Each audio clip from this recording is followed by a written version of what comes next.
বিসমিল্লাহির রহমানির রহিম। আসসালামু আলাইকুম। নতুন পুরাতন বন্ধু সবাই কেমন আছেন? আল্লাহর রহমতে আশা করি সবাই খুবই ভালো আছেন। এই তো দেখুন আমি আজকে আবারও একটা দারুণ মজার রেসিপি নিয়ে চলে আসলাম। এটা হচ্ছে বন্ধুরা কাঁচা কলা। এখানে 4টা কাঁচা কলা। তবে এখানে 4টা কাঁচা কলা হলে কি হবে, দারুণ রেসিপি করার জন্য আমি এখানে খুবই মজার চিংড়ি মাছটা দেব বন্ধুরা। এই তো এগুলো ধুয়ে পরিষ্কার করে নিয়েছি আমি। খুবই যে মাঝারি সাইজের চিংড়িগুলো, এগুলো দিলে কাঁচকলাটা রান্না করলে অনেক মজার হয় বন্ধুরা। তো এখন আমি রান্নাটা শুরু করি, চলুন আপনারা আমার সাথেই থাকুন। সয়াবিন তেল দিয়ে দিলাম, কাঁচকলার মধ্যে একটু তেলটা বেশি লাগে, তো দিয়ে দিলাম বেশি করে পেঁয়াজ কুচি, 2টা কাঁচামরিচও দিয়ে দিলাম সাথে। পেঁয়াজ কুচিটা একটু বেশি করে দিলাম, তো আপনারা বাড়িয়ে কমিয়েও দিতে পারবেন, সমস্যা নেই। পেঁয়াজটা দেওয়ার পর রসুন বাটা দিয়ে দিচ্ছি 4 চামচে 1 চামচ উঁচু করে, 1 চামচ সমান করে আদা বাটা দিয়ে দিচ্ছি। একটু জুড়ে আঁচটা বাড়িয়ে দিয়ে ভালো করে পেঁয়াজ রসুন আদা বাটাটা এটা ভেজে নেব তেলের মধ্যে কাঁচা গন্ধ যাওয়া পর্যন্ত। পেঁয়াজ রসুন আদার কাঁচা গন্ধ যাওয়ার পরে 1 চামচ 4 চামচে হলুদের গুঁড়ি দিলাম, 1 চামচ উঁচু করে মরিচের গুঁড়ি দিলাম, আরও আধা চামচ মরিচের গুঁড়ি দিলাম, স্বাদ অনুযায়ী লবণ দিলাম। এখন আমি আবারও একটু তেলের মধ্যে একদম অল্প আছে ডিম জালে এটা একটু ভেজে নিচ্ছি। শুকনো মশলাটা এভাবে ভেজে নিলে কিন্তু আলাদা একটা গ্যারান হয় মশলার। তো 1 চামচের মতো পেঁয়াজ বাটা দিয়ে দিলাম। পেঁয়াজ বাটা দেওয়ার পরে একটু নেড়ে দিলাম। এখন একটু পানি দিয়ে দিচ্ছি, এটা সরষে আর কাঁচামরিচ বাটার পানি, এটা দিয়ে দিলাম। এখন জালটা জুড়ে করে দিলাম। সরষে আর কাঁচামরিচ বাটা এটা দেখুন 1 চামচ উঁচু করে দিয়ে দিলাম। সরষের তেল দিয়ে রান্না করলে সর্ষে কাঁচামরিচ বাটাটা না দিলেও সারবে। আমি যেহেতু সয়াবিন তেল দিয়ে রান্না করতেছি তাই একটু সর্ষে বাটাটা দিলাম। হলুদ সর্ষেটা জিরা ধনিয়ার গুঁড়ি টালার পর গুঁড়ো করে নিছি, এটা দিয়ে দিলাম 4 চামচ, একদম ছোটোগুলোই 1 চামচ। এরপর চিংড়ি মাছটা দিয়ে দেবো বন্ধুরা, এটা আমি ভালো করে ধুয়ে নিছি, দিয়ে দিলাম। চিংড়ি মাছটা দেওয়ার পরে আবারও ভালো করে মশলার মধ্যে কষিয়ে নেব। 1 মিনিট পর্যন্ত ভালো করে কষিয়ে নিতে হবে। তো বন্ধুরা দেখুন ভালো করে 1 মিনিট পর্যন্ত কষানোর পরে এতে দেখুন কত সুন্দর হয়েছে মাশাআল্লাহ। চিংড়ি মাছগুলো বড় বড়, এই জন্য কিন্তু অনেক ইয়াম্মি লাগতেছে, খুবই ভালো লাগতেছে মাশাআল্লাহ। তো এখন আমি কলাটা দিয়ে দেবো বন্ধুরা। কলাটা আমি কেটে মাত্র ধুয়ে ভিজার দিয়ে রাখছি যাতে কালো হয়ে না যায় দেখুন। তো আপনারা চাইলে একটু হলুদ দিয়েও ভিজাই রাখতে পারেন, হলুদ দিয়ে ভিজাই রাখলেও কালো হয় না। আমরা তো সবসময় এভাবে পানি দিয়ে ভিজাই রাখি কাটার সাথে সাথে, তো এটার জন্য সাদা থাকে, অন্যই সাদা থাকে, কালো হয় না। তো আপনারা দেখে নিশ্চয় বুঝতেছেন এটা কিন্তু প্রায় 2 ঘন্টা হয়ে গেছে আমি কেটে নিয়েছি যে। তো এটা ভালো করে চিংড়ি মাছের সাথে আমি কষিয়ে নেব। আমি সুন্দর করে এভাবে প্রায় 2-3 মিনিট পর্যন্ত কষিয়ে নিচ্ছি।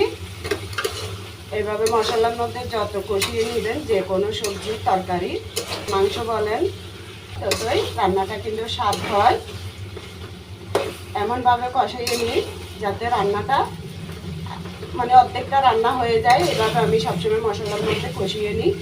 এই তো দেখুন কি সুন্দর করে কষিয়ে নিলাম, একদম নিচে মশলাটা কলার সাথে গায়ে গায়ে ভেজে গেছে। এইভাবে কষিয়ে নিলাম। তো বন্ধুরা জানি না আপনাদের কেমন লাগে চিংড়ি মাছ দিয়ে কলা রান্নাটা। তো একবার হলো এইভাবে রান্না করে আপনারা করে খেয়ে দেখবেন বন্ধুরা, খুবই অসাধারণ হয়, খুবই ভালো হয়। তো আমি মুখে বলতেছি তাই না, আপনারা শুধু একবার রান্না করে দেখে খেয়ে দেখবেন বন্ধুরা কেমন অসাধারণ রান্নাটা হয়। তো বন্ধুরা এইভাবে আমি কষিয়ে নিলাম ভালো করে। তো এই তো আগে গরম পানিটা দিয়ে দিলাম। আমি কলাটা নামিয়ে রেখে একটু গরম পানি করে নিছি, যেহেতু আরেক চুলার মধ্যে আমি মুরগির মাংস রান্না করতেছি। তাই যাদের একদম ছোট মাসুম বাচ্চা, মানে ধরেন 3-4 মাস 5 মাস 1 বছর 1.5 বছর এই ধরনের বাচ্চাদের কিন্তু ধরেন কখনো যদি পেট খারাপ হয় বা পাতলা পায়খানা হয়, তখন কিন্তু এই আনাজি কলাটা এনে খোসাটা দিয়ে, মানে আনাজি কলার খোসাটা নেওয়ার পর ওই খোসা ভালো করে ধুয়ে তারপর যদি আপনারা যদি এটাকে শেষে রসটা নিয়ে বাচ্চাদেরকে একটু খাওয়াই দেন, তাতেও কিন্তু পেটটা ধরে যায়, মানে পাতলা পায়খানাটা বন্ধ হয়ে যায় 3-4 বার খাওয়াইলে এইভাবে।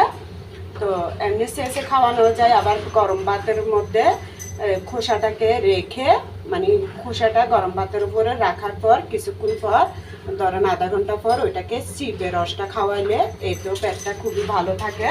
ছোটো বাচ্চারা তো কলাটা রান্না করলে খেতে পারবে না, বড়রা তো রান্না করলে খেতে পারবে, তাই বড়দের জন্য কিন্তু এই আনাজ কলাটা রান্না করে খেলেও পেটের ওই সমস্যাটা থাকলে পাতলা পায়খানার সমস্যাটা দূর হয়ে যায়। কারণ আমরা এগুলো মাঝে মধ্যে করি যদি কোনো এই ধরনের পাতলা পায়খানার সমস্যা হয়। তাই বন্ধুরা আপনাদের সাথে টিপসগুলো আমি শেয়ার করলাম, কেমন লাগলো কমেন্টে জানিয়েন। ভালো লাগলে আমার এই রান্নাগুলো তো লাইক কমেন্ট শেয়ার করে দিন বন্ধুরা, যাতে সবার মাঝে পৌঁছাতে পারে।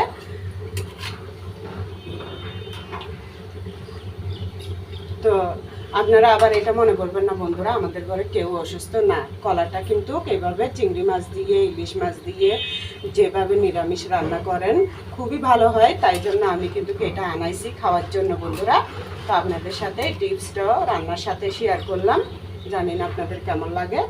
ভালো লাগলে লাইক কমেন্ট করে পাশে থাকবেন, আর নতুন বন্ধুরা যদি দেখে থাকেন দোয়ার ভালোবাসা দিয়ে পাশে থাকবেন। তো বন্ধুরা এখন আমি একটা টমেটো কেটে ধুইয়ে তারপর দিয়ে দিচ্ছি। টমেটোগুলো একদম টুকটুকে লাল। এটা কিন্তু আমি একটু ঝোল ঝোল দিচ্ছি বন্ধুরা, এটা ঠান্ডা হলে কিন্তু ঝোলটা টেনে নেবে কলার মধ্যে। ঠান্ডা হওয়ার পর এটা আরও টেনে যায়, একদম গাগা হয়ে যায়, তখন খেতে কিন্তু তত ভালো লাগবে না। এমনি শুকনো রান্না আলাদা মজার হয়, আর একটু ঝোল ঝোল করে রাখলে এটা আলাদা মজার হয়। তো বন্ধুরা আপনাদের যেভাবে ভালো লাগে ওইভাবে রাখতে পারেন, তাতে সমস্যা নেই। তবে মশলাটা একটু বাড়িয়ে কমিয়ে দিলে হবে। আমি যেভাবে যে প্রসেসে যে মশলাগুলো দিয়ে রান্না করছি ওভাবে রান্না করতে পারবেন।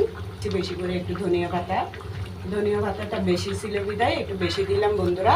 তো ধনিয়া পাতাটাও কমিয়ে দিতে পারবেন, তাতেও সমস্যা নেই। তো এটা আর 1 মিনিট পর্যন্ত আমি একটু ঢেকে রান্না করে নিই আপনাদের। এই তো বন্ধুরা আমার রান্নাটা কমপ্লিট হয়ে গেল, দেখুন 1 মিনিট পর আসলাম। তো আপনারা দেখেই বুঝতেছেন কলাটা সিদ্ধ হয়ে আরো ভেঙে যাচ্ছে।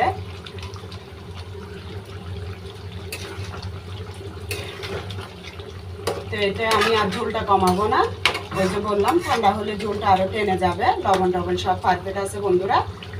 এর মধ্যে তেলটা উপরে উঠে যাচ্ছে, তো আমি চুলাটা অফ করে দিচ্ছি বন্ধুরা। তো দেখুন মাশাআল্লাহ বন্ধুরা কেমন সুন্দর হয়েছে, মাশাআল্লাহ। আপনারা দেখে নিশ্চয়ই বুঝতেছেন বন্ধুরা এটা কত দারুণ হয়েছে রান্নাটা। তো রান্নাটা যেমন দারুণ হয়েছে বন্ধুরা নিশ্চয়ই বুঝতেছেন এটা খেতে কত দারুণ হবে। অসাধারণ একটা রান্নার রেসিপি আপনাদের সাথে শেয়ার করুন বন্ধুরা। যদি ভালো লাগে তো আমার পাশে থাকবেন দোয়ার ভালোবাসা দিয়ে। তো বন্ধুরা আজকে এই রান্নাটা এখানেই শেষ করলাম আপনাদের দোয়ার ভালোবাসা নিয়ে। আশা করি আমার পাশেই থাকবেন। সবাইকে নতুন পুরাতন বন্ধু সবাইকে সালাম জানিয়ে এখানেই রান্নাটা শেষ করলাম বন্ধুরা। আল্লাহ হাফেজ, আসসালামু আলাইকুম।